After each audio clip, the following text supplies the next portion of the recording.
కాకినాడ జిల్లా తునిలో ఇటీవల కలకలం రేపిన చిన్నారి మిస్సింగ్ కేసులో ఊహించని మలుపు చోటు చేసుకుంది. ఇంటి వద్ద ఆడుకుంటూ కనిపించకుండా పోయిన చిన్నారి కోసం కుటుంబ సభ్యులు, గ్రామస్తులు తీవ్ర ఆందోళన వ్యక్తం చేస్తూనే ఉన్నారు.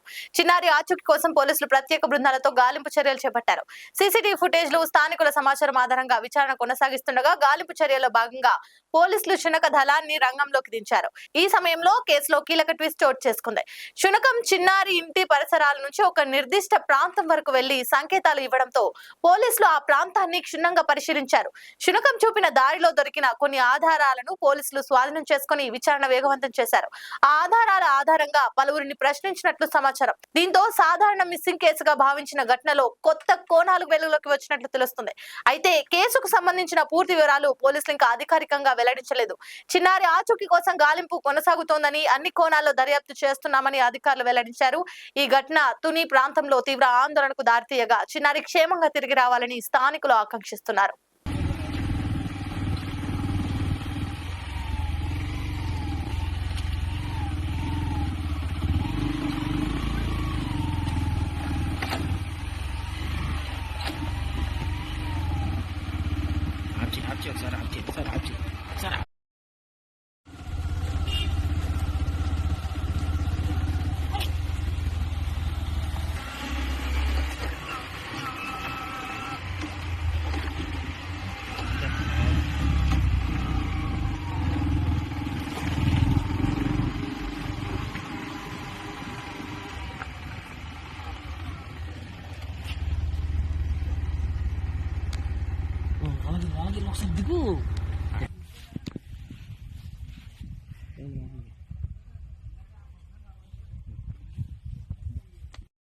అయితే అనుకున్నా అని ఏమైందిరా అని అడిగితే అలా కొండవర్ణ మీ అమ్మాయి ఏడుతుందంట, ఊర్లో అతనికి కనిపించిందంట, నాతో చెప్పాడు, వచ్చేసి భయపడిపోయాడంట, కుక్క కలబడితే అని నాతో చెప్తే నేను వచ్చాను, చూసుకుంటూ వస్తున్నాను అని చెప్పాడు సార్.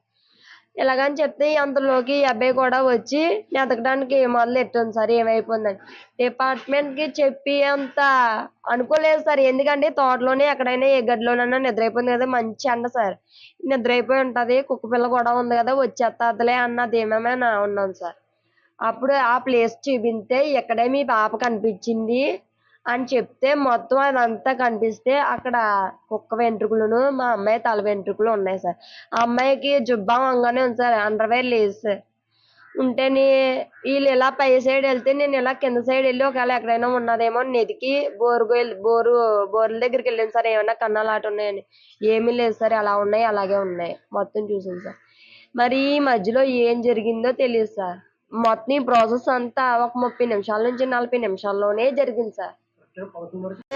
మరి టైం ఎంత ఎగ్జాక్ట్ గా టైం ఎంత అవుతుందో తెలియదు సార్. నేను ఇంట్లో కూర్చుంటే పైనుంచే వచ్చాడు సార్, మాకు చెప్పిన అన్ని. అయితే పైనుంచి వచ్చి చెల్లి చెల్లి అని పిలిచి మీ బుజ్జమ్మ ఎక్కడ, మీ పెద్ద బుజ్జమ్మ ఎక్కడ ఉంది అని అడిగారు సార్.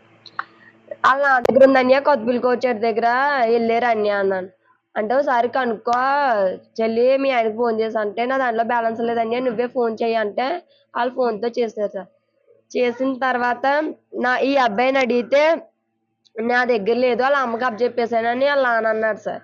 వాళ్ళ నాన్న అంటే మేమిద్దరం అంటే వాళ్ళ అమ్మ దగ్గర ఉందా, నేను నా దగ్గర ఉందని ఈ అబ్బాయి అనుకున్నాం సార్. అంత మేము నలుగురిమే ఆ పక్కనే మంచం వేసుకొని సరదాగా కూర్చున్నాం సార్. కూర్చుంటే తినకేమోని గుమస్తా ఫోన్ చేసి పని ఉంది రారా అన్నాడు సార్. వెళ్ళాడు సార్. అయితే నువ్వు వెళ్తే బుజ్జమ్మను కూడా తీసిపో, పని చేసుకుంటాను, వంట చేయాలి, వంట చేస్తాను అని అన్నాను సార్. తీసుకెళ్ళిపోయాడు సార్. తీసుకెళ్ళిపోయేటప్పుడు నేను ఇంటికాడ పని చేసుకున్నాను సార్. మళ్ళీ వీళ్ళు రిటర్న్ వచ్చేటప్పుడు నేను చిన్న అమ్మాయికి స్నానం చేపిస్తున్నాను సార్. బుజ్జమ్మని పట్టుకో, నాకు పని ఉంది, అలా వెళ్తాను అన్నాడు సార్. అయితే అయితే బుజ్జమ్మ నేను చూసుకుంటానులే అన్నాను సార్. ఈ అబ్బాయి ఎక్కడికి వెళ్ళిపోతే అక్కడికి వెళ్ళిపోదు సార్ అన్న ధీమా మీద నేను ఉన్నాను. బండి ఎక్కి వెళ్ళడం చూసింది సార్. అయితే వెళ్ళిపోతున్నాను నాన్న అనుకుంటూ వెళ్ళిపోయింది సార్. వెనకాల కుక్క పిల్ల కూడా ఒకటి ఉంది. ఇంక ఈ చిన్న అమ్మాయి ఎప్పుడైతే పేజీ పెడేసిందో ఇంక ఈ అమ్మాయితో సరిపోయింది సార్ నాకు.